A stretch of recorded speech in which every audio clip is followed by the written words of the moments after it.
প্রিয় দর্শক, আমরা যাচ্ছি বাঙ্গাল হালিয়া। আমাদের চুয়েট ক্যাম্পাস থেকে প্রায় 28 কিলোমিটার দূরে, লিচু বাগান থেকে একটি ফেরি পার হয়ে তারপরে আমরা যাব বাঙ্গাল হালিয়া, যেখানে কখনো আগে যাইনি। আমাদের ট্যুর শুরু হয়ে গেছে।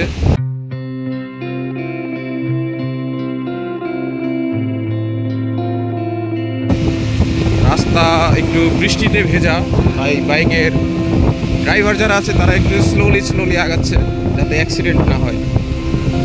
We are going our tour starting, brother. Vlog, it's vlogging. Okay. Yes. Our vlog is starting. Muktadi bhai, say something for a vlog. তোর আইফোনটা দিয়া পিছনে একটু ভিডিও করি। Yes, Rakib sir. ভিডিও করিস পিছন থেকে।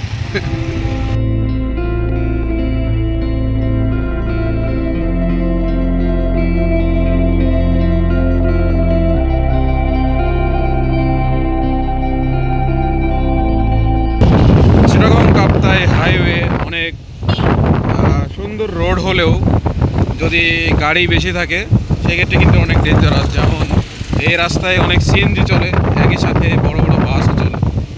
বলে রাখি, আমাদের চুয়েটের 2জন স্টুডেন্ট মারা গিয়েছিল এই রোডে অ্যাক্সিডেন্ট করে। তাই বাইকার যারা আছে তারা অবশ্যই হেলমেট পরিবেন, যেমন আমাদের ড্রাইভাররা কিন্তু হেলমেট পরে আছে।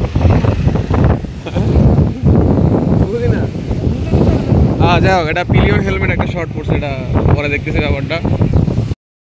দেখতে পাচ্ছেন আমাদের পিলিয়ন এবং ড্রাইভাররা তারা কিন্তু হেলমেট পরিহিত অবস্থায় আছেন, মেজরিটি আর কি। তো হেলমেট পরাটা কিন্তু গুরুত্বপূর্ণ। সিএনজিটি চেষ্টা করলো পাশ কাটিয়ে যাওয়ার, এই সিএনজিগুলোর জন্যই বাইকারদের কিন্তু অনেক ডিস্টার্ব হয়। এই সেই শাহ আমানত বাস, এই বাসের সাথে আমাদের কিন্তু চুয়েটিয়ানদের অ্যাক্সিডেন্টটা হয়েছিল। এরা বেপরোয়াভাবে বাসগুলো চালায়। এটা হচ্ছে গোডাউন ব্রিজ।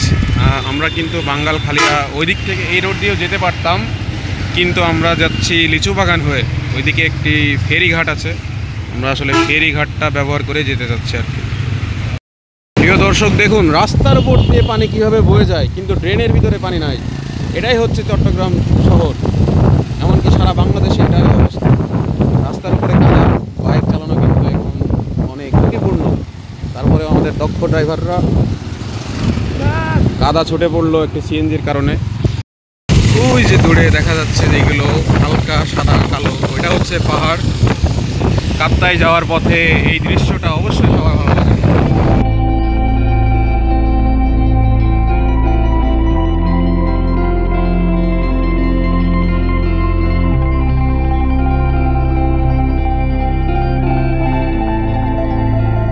আমরা কিন্তু প্রায় আধা ঘন্টার মতো জার্নি করে আমাদের কাঙ্ক্ষিত লিচু বাগান পৌঁছে গিয়েছি।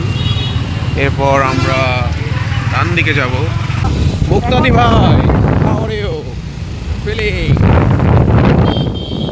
বলে রাখা ভালো, ঢাকা শহর থেকে আমরা কিন্তু এখন প্রায় 260-70 কিলোমিটার দূরে।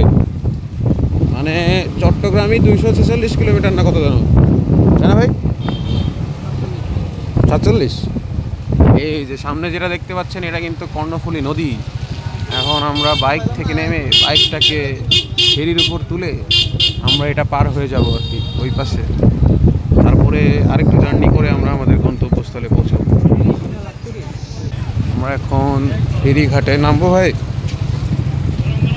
আচ্ছা, নামা লাগে নাই, আমার ড্রাইভার কিন্তু এক্সপার্ট আছে।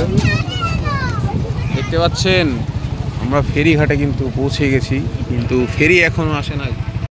আমাদের জার্নির যে বাইক এবং এখন মুক্তাদি ভাই কিন্তু একটি স্ন্যাপচ্যাট করার চেষ্টা করতেছে। সে ফেসবুকে বিশ্বাস না করে এখন স্ন্যাপচ্যাটে তাল বানানো শুরু করলো। যাই হোক, আমরা এখন আছি কর্ণফুলী নদীর উপরে অবস্থিত লিচু বাগানের এরিয়াতে একটি ফেরির উপরে। রাকিব ভাই আছে তার মোনোটন নিয়ে, পিছনে কনক ভাই আছে কিন্তু তার MT-15 নিয়ে। সে সব থেকে বড় লোক এখানে। তৌফিক ভাই ফ্রম বগুড়া। কেমন লাগছে ভাই কর্ণফুলী নদী, কত পানি দেখুন ভাই। আচ্ছা, দেখুন নৌকাটি, এখানকার যে পরিবেশ, এই নৌকাগুলোতে কিন্তু মানুষ যাতায়াত করে ওই পার থেকে এই পারে তারা আসা যাওয়া করে, এবং জিনিসটা আসলে খুবই রিস্কি মানুষের জীবনের কি পরিবেশ। হয়তো এখানে একটি ব্রিজ হইলে মানুষের একটা ব্যবস্থা সুন্দর হতো। ওই যে দূরে যেটা দেখতে পাচ্ছেন ওইটাই হয়তো বা ফেরি। ওই আচ্ছা ওই যে ওইটা।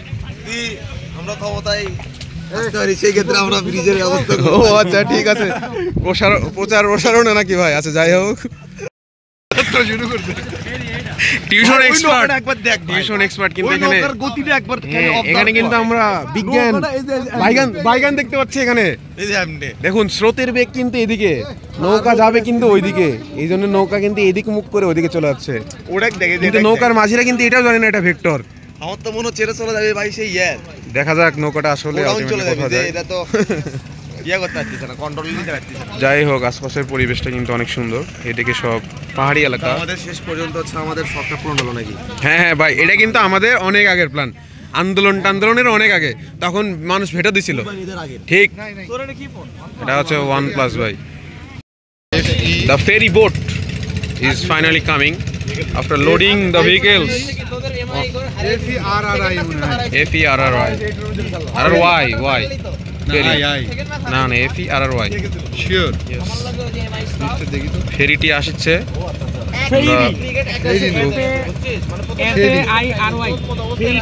ভাই এখানে ইংলিশ বিশেষজ্ঞ মুক্তাদি ভাই কিন্তু মঞ্জিরিন শাহিদাপুর কোর্স একটি করছে, সে কিন্তু এই বিষয়ে এক্সপার্ট। ফেরিস না ভাই, ফেরি, FERRY লেখেন। হ্যাঁ, আজ অটোপাস বলে দামটা দিলেন না ভাই। শুধু একটি কোর্স করলে যে ইংরেজিতে আপনি বিশারদ হয়ে যাবেন, বিষয়টা কিন্তু ভাই মোটেও এমন না। ফেরিটি চলে এসছে।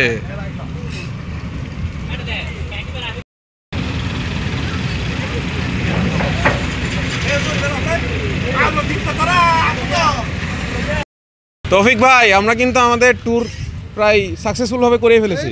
অনেক প্রতিবন্ধকতা ছিল যে এই ধরনের মানুষের জন্য, তারা কিন্তু যে কোনো ট্যুরের কথা বললে আগেই বলে যে যাবো না, তারপরেও কিন্তু আমরা হ্যাঁ এটা পরে দেখা যাচ্ছে। আমাদের যাত্রা পথে কিন্তু বাইকের সংখ্যা কম, হয়তো ফেরি ছাড়তে একটু দেরি হবে।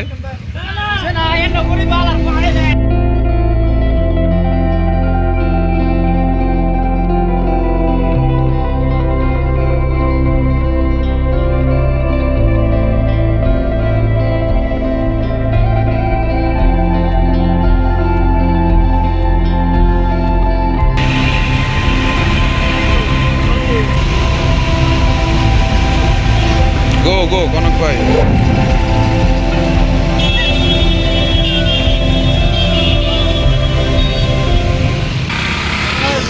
আমাদের জার্নি কিন্তু ফেরি পার হয়ে গিয়েছি। আমরা এখন উঁচু রাস্তায় উঠবো, ফাঁকা রাস্তা থেকে আবার বাইকে উঠবো, তারপরে আমাদের বাকি জার্নিটুকু চলবে।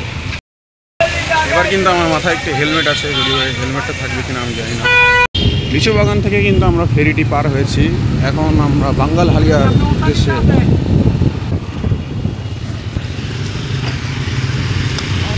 হ্যাঁ, আমাদের বাঙ্গালহালিয়া ট্যুরের কিন্তু আসেন বাঙ্গালহালিয়া ট্যুরের কিন্তু মেইন উদ্দেশ্য ছিল এই যে রাস্তায় যাওয়ার পথে প্রাকৃতিক সৌন্দর্যগুলো উপভোগ করা।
আমরা মাঝখানে একটু ব্রেক নিচ্ছি, ভাইরা তাদের বাইকগুলোর ছবি তোলার কাজে ব্যস্ত।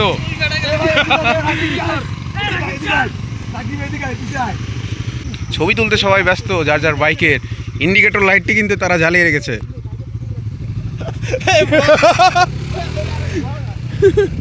ভাই ধারাভাষ্য দিচ্ছে আর কি। আমরা মাঝপথে একটি জায়গায় দাঁড়িয়েছি, বাঙ্গালহালিয়া, এখনো 6 কিলোমিটার দূরে। এটা হচ্ছে যে মানে পাহাড়ের উপরে, অনেক উপরে কিন্তু একটা রাস্তা। বাইরে তাদের মানে ভালোবাসার বাইকটির সাথে ছবি তুলতেছে, তো আমরা একটু ব্রেক নিয়ে তারপর আবার আমাদের যাত্রা শুরু করবো। জোয়ার ভাই যে ফোনটা লাগাইছে ওখান থেকে আর খুলতেছে না, সে এইভাবেই ভাই ছবি।